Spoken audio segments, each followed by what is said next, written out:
Hi అండి. నా కూతురి కోసం మిల్ మేకర్ దోశ, అది కూడా చిట్టి చిట్టి పన్నీర్ దోశ అన్నమాట.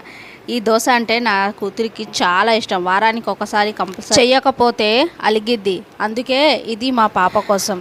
మ్యాక్సిమం పిల్లలందరూ ఇలానే మారం చేస్తారు కదా. మరి మీ పిల్లలకి నచ్చిన ఫుడ్ ఏంటి?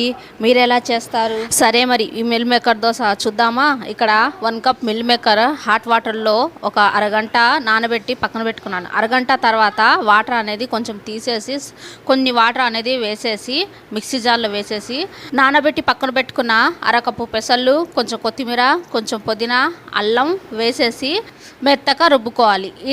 ఇలా రుబ్బుకున్న తర్వాత ఒక గిన్నెలో తీసుకొని ఇందులో హాఫ్ కప్పు బియ్యం పిండి, 1 టేబుల్ స్పూన్ పచ్చిమిర్చి పేస్ట్, క్యాబేజీ ఇలా ఎంత సన్నగా వీలైతే అంత సన్నగా చాప్ చేసుకోండి. అలాగే క్యాప్సికమ్ కూడా సేమ్ అన్నమాట. క్యాబేజీ క్యాప్సికమ్ చాలా సన్నగా